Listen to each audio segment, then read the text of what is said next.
Hey guys, this is Stromgewehr88 again. Last time I did a video on what Ryukyu is and the applications of that name, but I left off with the fact that Japan has tried to either erase or replace the idea of Ryukyu. So in this video, I'll talk about what Japan did and continues to do to achieve that goal. So in 1609, the Japanese feudal domain of Satsuma defeated Ryukyu in a war, forcing them to cede all of the islands north of Okinawa Island. While the Amami and Tokara Islands were firmly under Japanese control, maps as late as the 1870s continued to show these islands as part of the Ryukyu Kingdom. However, Japan set about to correct this. In 1871, the Tokara and Amami Islands were made part of Kagoshima Prefecture. After Ryukyu was annexed in 1879, the islands of the former kingdom were made part of Okinawa Prefecture. Japan then took all the islands and put them into a new supergroup called the Nansei, or Southwest Islands. This term did not exist before the islands were annexed. The Nansei Islands were then further subdivided. The islands north of Okinawa Island were called the Satsunan, or South of Satsuma Islands, and the islands belonging to the former kingdom were called the Ryukyu Islands. This new division has nothing to do with geography and everything to do with geopolitics.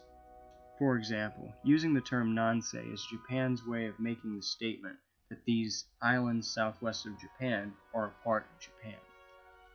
In the same sense, separating the Satsunan Islands from the Ryukyu Islands allows Japan to claim that these islands south of Satsuma have always been a part of Japan, when that was obviously not the case. Case in point, after World War II, the United States took control of the Nansei Islands as the Ryukyu Islands territories. Japan lobbied heavily for the return of these islands, claiming that these were home territory. Specifically, they claimed that the Tokara and Amami Islands were not part of Ryukyu and should be returned to Japan. In 1953, the Amami Islands were returned to Japan, nearly 20 years before the rest of the Ryukyu Islands. In addition, the United States promised Japan residual sovereignty over the Ryukyu Islands, which basically meant that the United States couldn't help Ryukyu become an independent country again, like Taiwan or Korea.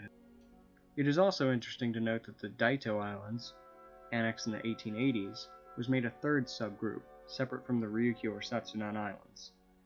Yet the Diaoyu or Senkaku Islands, annexed in the 1890s, was made part of the Ryukyu Islands. I'll have to make a separate video on the Senkaku Islands.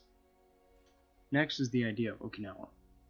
While Uchina is the native name of the island, there is no native Chinese characters assigned to this name. However, Okinawa and the Chinese characters assigned to it are Japanese. While promoting the Nansei and Satsunan Islands minimizes the idea of Ryukyu, promoting the idea of Okinawa replaces the idea of Ryukyu. So for example, the University of Hawaii has a Center for Okinawan Studies. They also offer a history course in Okinawan history, and they also apparently believe Okinawa was a country. If you try to look for books on Ryukyu history or Ryukyu culture, you usually find that the word Ryukyu is substituted with the word Okinawa. Now, while this is obviously fine when discussing modern-day Okinawa Prefecture, or specifically only discussing the main island of Okinawa, the fact remains that for over 1,500 years, the entire island chain was known as Ryukyu, and it was controlled by the Ryukyu Kingdom or its native predecessors. In addition, the main island was, for the same amount of time, known as Great Luchu, Chinese pronunciation, and in fact, well into the early 20th century, the island was labeled on maps as Okinawa, aka Great Luchu Island. Now the point that I'm trying to make is that by using the phrase Okinawan blank as opposed to Ryukyuan blank, instead of representing all of the islands, you are excluding all of them except for Okinawa. Now the best example of this comes from protesters in Okinawa, who often say, Wataya Uchinanchu, we are Okinawan, as opposed to Japanese. However, people in Miyako will hear this and say, we aren't Okinawan, we're Miyakoan. while the people of Miyako feel sympathy for Okinawan people. They feel that Okinawan problems are not Miyako problems. This would be different if they shared a common identity, such as Ryukyuan. So just to clarify this, I use an example from American history. Shortly after the United States was first founded, they adopted a constitution called the Articles of Confederation. However, this document made the government of the United States very weak and allowed the individual states to basically be semi-independent. This was a time when the average person didn't think of themselves as an American, but as a resident of their individual state. This obviously caused a lot of problems for the government of the United States, specifically in regards to Shays' Rebellion in 1786, where a group of disgruntled veterans attempted to overthrow the government of Massachusetts.